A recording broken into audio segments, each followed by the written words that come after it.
Hello, my friends. I am Marwa. I weave, I paint, I dance, I write, I walk with plants, and I share these practices with everyone around me and tell my stories. It's been a while since I last made a video like this, and it feels good to be back speaking again in this honest, quiet way. This video marks the beginning of a new series, one that will document my first official solo exhibition, Ways of Seeing. And through it, I want to share the small stories behind what I create, the textures, the thoughts, the feelings, and all the portals that led me here.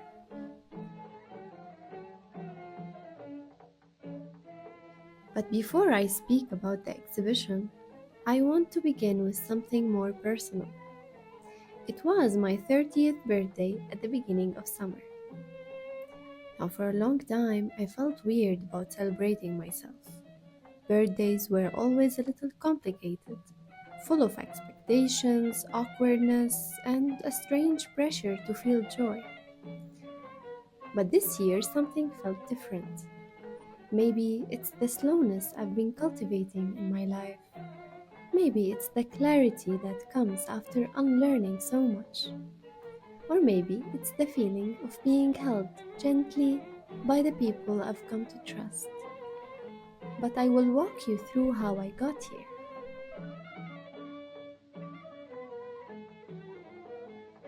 I thought the best way to celebrate my birthday this year would be to gift myself a retreat. Something quiet and solitary that could symbolize self-love. I even booked a spot. As the day got closer, I started wondering, is that really what I want? Or was I just repeating a pattern, this time dressed up as doing something different? I've never really loved birthdays, or maybe I've never liked how they've been done. So I asked myself, what if I simply planned a day I would genuinely enjoy?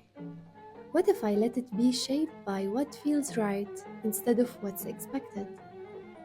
That's how the idea of a birthday picnic was born. I imagined a soft tent made of see-through fabrics, a rug, lights, cushions, something I once saw in a picture. We built it together in a small space near the house, with a fireplace. We collected twigs and pine cones, made sangria and lemonade. We brought snacks. I made a playlist. But what mattered more than all the details was the feeling. I didn't want to be at the center of the celebration. Instead, I invited everyone to write down a wish on a bay leaf and throw it into the fire. A collective ritual, quiet, warm, and open. Some shared their wishes, others let them burn in silence. I watched it unfold as someone witnessing something sincere. We danced. My friend played her violin beautifully. I sang. We had a cake I actually liked, an ice cream cake. Not too sweet, it all felt light and simple.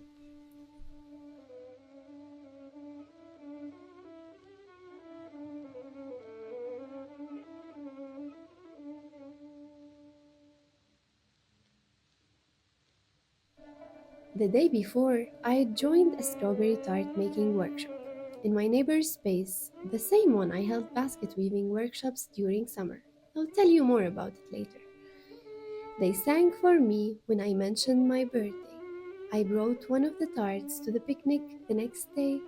It was spontaneous, but it added something sweet, a pre-celebration with strangers who somehow felt familiar.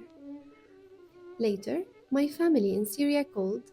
They had their own cake and candles ready, and we celebrated together on video. So, in the end, there were three birthdays, one with people I just met, one with dear friends, and one with family.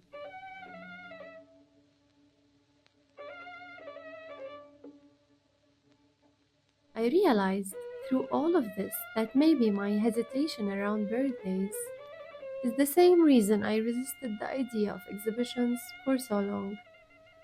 It's not the act itself, it's the format I didn't connect to. But now, this exhibition, I see how it unfolded on my terms. Slow, considered, held together with care.